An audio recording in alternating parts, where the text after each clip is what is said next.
Hello, Mike here again with the 1974 GMC Motorhome. You can see some picture here. I'm going to talk a little bit about some things that I've done since the last video, and probably going to be a few more videos like this where I'm going to show you something before and then kind of take it apart and then show you the pieces afterwards, as opposed to try to filming while I'm working, which is kind of cumbersome and time consuming. I will, however, do some filming while I'm working if there's something that I think is relatively important, or something that somebody might learn from on how to do something. But in this particular case, it was really just taking screws out and taking things apart. So I guess let's start with lighting. I did remove the side molding on just the one side of the coach, and you can see this is the marker light at the back. That's kind of part of the reason that I took that molding off, is I'm working on the electrical, trying to get the electrical squared away, and this is just kind of beat up and doesn't look very good, and neither really did the side molding. Somebody else out there does need the early style side molding, though. I think I do have some decent stainless pieces. If someone needs those, you can contact me. But so the other thing was I had a clearance light up on the top that wasn't working, and so I went up there and I took the lens cap off, and they're pretty cool looking clearance lights. They are, however, I think obsolete. You can't find them anymore. There's some pieces on sale on eBay. But not terrible overall. However, the gasket that this is supposed to seal against here, the light lens cover doesn't even touch it when it's in the unit.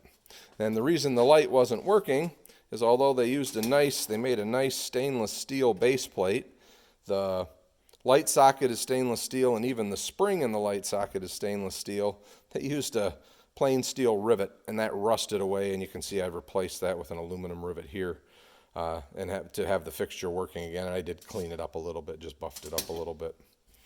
So not sure if I'm going to use that or if I'm going to replace them with a more modern look. I'll get up on the top of the coach and kind of show you where it came off and what it looks like.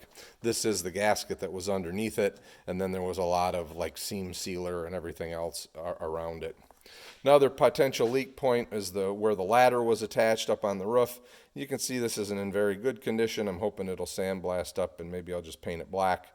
But I had a lot of silicone on it. Again, it's held to the roof with just sheet metal screws, which anytime you start putting force back and forth on sheet metal screws, they're gonna loosen up. So what my hope is I'll get some threaded machine screws with nylock nuts. There's already holes all the way through the roof. I'm just going to put nuts on the bottom, tighten it up good, seal it up good, and it should be good to go for kind of the life of the vehicle. Here's some of the pieces of the trim, some end caps and some rubber pieces, and you can see that like this piece is pretty well pitted. This piece has got a chunk broken out of it there. So again, not in very good condition. I think I'm going to go with just the flat aluminum strip down the side, seal it up, and call it a day. The other thing I did do is I took the window felt out of one of the rear windows. It's not in terrible condition, but my windows move very difficultly, so I want to clean the track up. And although this isn't what I'm going to end up with, this felt, it's not in horrible condition, so I'm going to attempt to put it back in and see if I can get the window to move freely. These are the mullions between the window glass. They just tap off the edge of the glass. I just had a wood dowel and a hammer that I used to just tap it off. They come off quite easy. And then there's a little fuzzy felt strip that's in here that seals against the glass, and there's one in each one at each end of the window. So then those are replaceable, and you can buy those along with this material here you can get. This is the screen, what the screen slides on. I think it's fine. I'll clean it up and it can go back in. So we'll go look at a couple of things on the coach. So you can see here's where that side marker light was. And then you can get kind of a good look at what's behind that trim. And there's basically, this is an aluminum panel up here that's riveted to this aluminum extrusion back here, and then the same thing with this fiberglass panel is riveted to that aluminum extrusion as well. One of the things that's a little interesting to me is you can see that over this hatch, and again, I've taken the hatches off just to get them out of my way while working around the coach. And they are cracked, both of them. So I'm not sure what I'm going to do, if I'm going to replace those, make my own out of aluminum, or try and find some out of another coach. But one thing that I thought was interesting is this piece of fiberglass right here is just from one end of the door to the other. So if for some reason I want to lower how tall the doors are, and if I was going to make my own door, that would be pretty easy to do. And I'll back up so you can get a good look at that piece. I could just make a taller piece right here, and that would change the height of the door if I don't want it as tall.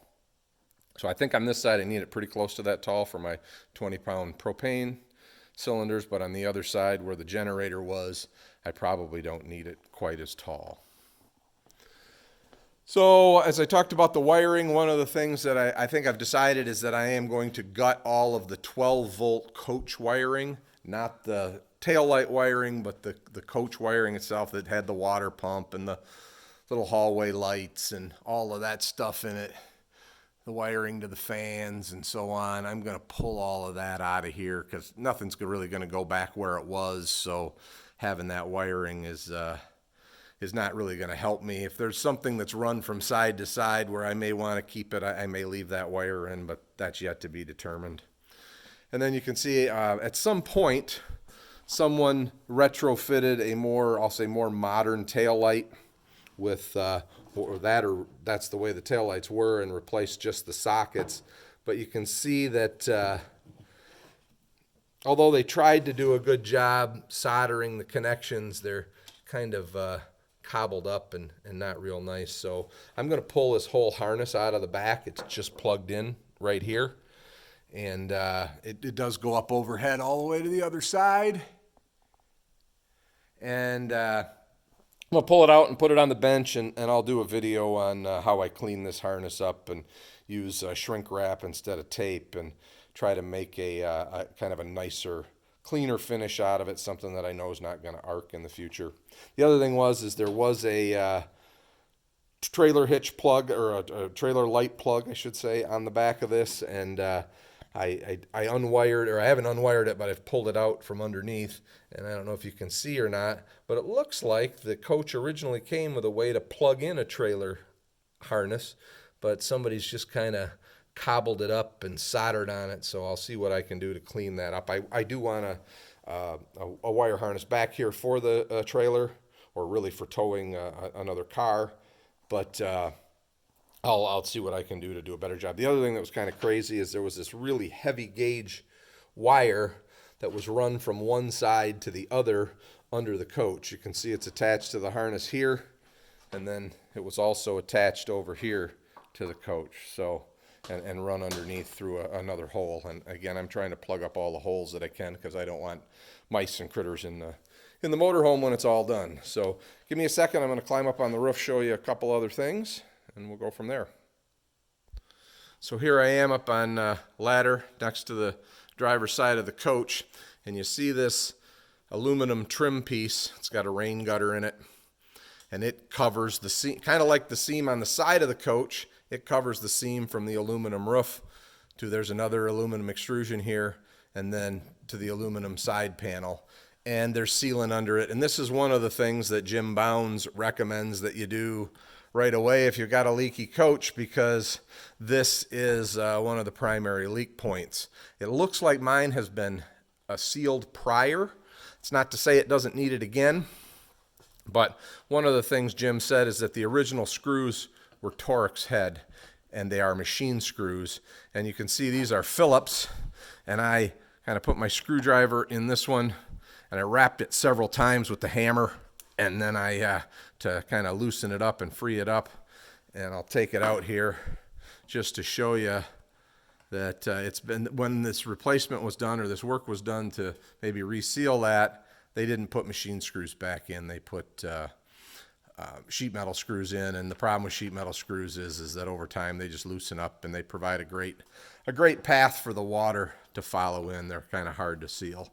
But for now, as mine does not appear to be leaking inside in any areas around that or at the front or back of that extrusion inside, I think I'm going to leave this for another day, for maybe another winter. Next winter I'll maybe play with that. This whole project has been really snowballing on me, and there's just way more than I think I can get done before I want to camp with it next spring. So just a view of the roof. You can see my coach has a storage pod up on the roof. There's an antenna, the air conditioner. There's a fantastic fan in the front, a fantastic fan in the rear, and then there's another fantastic fan on the other side that was over the bathroom. That one I think I'm going to eliminate and have to do a roof patch there. And again, when I do that, I'll do a good video so people see how I patch that hole, how I prep it and patch that hole. There's 3 also, I'll say, plumbing vents on the roof, 2 on the other side and 1 here. I think at the end of the day, I'm going to try and keep all the plumbing on the driver's side of the coach here. So hopefully this is all I'm going to need is just this one here, and I'll eliminate the other 2 and patch it in a similar fashion to the fantastic fan. You can see that there's also this railing up here. I'm going to pull the screws out of that and make sure that they're sealed up. I don't see any leaks really in those areas, but though they're kind of exposed and out there. I'm not sure if I'm going to pull the pod yet or not. I don't see any leaks where the fasteners come through on the inside for that. And I haven't made up my mind whether I'm keeping this antenna or not, but we will figure that stuff out. Let me pause here again. I'm going to move the ladder so you can kind of see what I did with that clearance light back there. All right, here we are in the back of the coach, standing on a ladder here. You can see that third fantastic fan and those other 2 plumbing vents on the side of the roof that hopefully will get removed and patched over. There's the other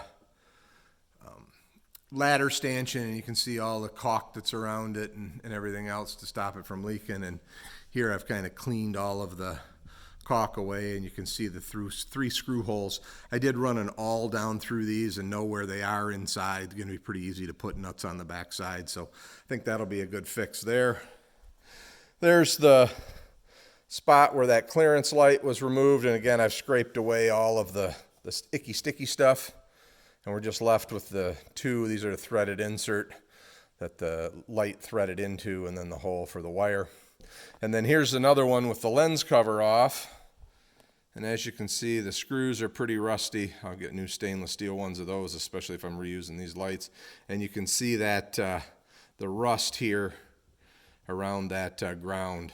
And so there's a good chance that one will break off. And again, that's just one more thing that I've found that I probably need to do is probably need to pull all of these off and replace that rivet. So again, if I'm going to pull them all off, maybe I'm going to replace them with a modern LED version. And you can see there's silicone all over. Some of it was from me because I was trying to stop the leak that I had at the very back of the coach, which I think I've figured out, and I'll try and show you that now. So in this groove, which is the seal groove for the rear hatch, I don't know if you can see it good or not, but you can kind of see a crack. You can see daylight through it. I'm trying to get the camera just right. But so there's this crack back, runs along in here, and it's also cracked from there along there, and that's kind of where the water was coming. The water would often drip almost right here in the center of the coach over the bed. And so something I would like to get taken care of. So I'm going to probably clean that up. And again, I'll try and do as good a video as I can. It's kind of up here in the air. Might not be that easy, but to try and show you, mix up some epoxy and try and fill that in and get it taken care of. And then I think I showed a pretty good view the last time of all of those inserts are removed. I haven't bought new ones yet. So. All right, well, I appreciate you sticking with me and watching what I've been doing.